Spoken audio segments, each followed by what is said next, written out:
Hey everybody! In today's tutorial, I'm going to show you a very quick tip on alcohol reactive ink sprays from Altenew. This is just a very fun way to get a little bit more out of your ink sprays. And I'm also going to show you some really beautiful stamps and dies from the newest Altenew release, which is live today. So I've done a big variety of projects here, and I hope you enjoy them. The ink sprays from Altenew are great because they coordinate with their ink colors. And I'm going to be using these fun Land of the Free stamps and dies on one of the samples with the ink sprays. This is great because you can use it for every Memorial Day, you can use it for Veterans Day, 4th of July, you can use it for a general patriotic card. You can use it just for bird lovers because it does have matching dies. So these are the ink sprays that I'm using today. What's super cool about these sprays is they have a little bit of shimmer in them. So you get all the fun of an ink spray, but you also get some shimmer and shine, which is a lot of fun. Now I have some watercolor paper here. This is cold press Fabriano watercolor paper, you know, my favorite. And I'm using two of the blues. And I wanted to show you two different ways that you could move the ink around prior to adding the alcohol. First, I'm just going to add both colors. One's sort of a little bit more on the teal side. And then I'm going to take this ink potion number 9. And what this does is it helps ink and ink sprays just move a little bit faster. And I wanted to show you the difference between this and water. Because you'll see as I tilt this, it's not making the ink really run, whereas when I add the water, I get a lot more movement. So if you want to control the motion of your ink, use the ink potion number 9.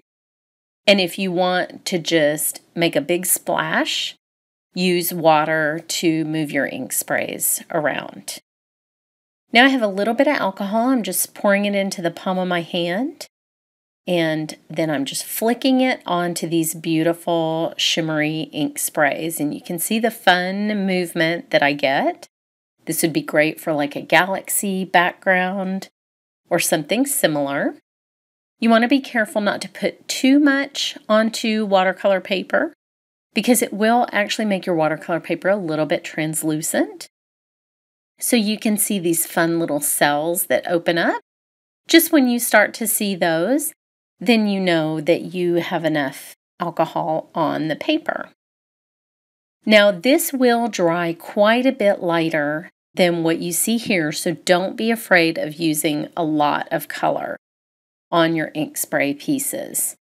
And I'm just going to use a baby wipe to dab the edge so I don't get a puddle. I actually sort of like the dark puddles that are in the center, and so I'm going to leave those. You can also use that baby wipe with the ink spray on it to create a background just by dabbing it on some watercolor cardstock or even Bristol. Anything that's water friendly will work. Hopefully you can see a little bit of the shimmer there, but if not, you'll be able to see it a lot better when it's dry.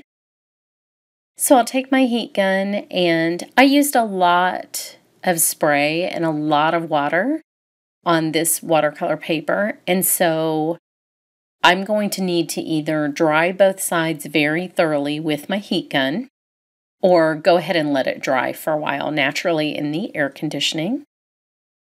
But look how much it's lightened up already. This is always the stage where I say, I should have been more generous with the color. But when it's wet, it looks so intense.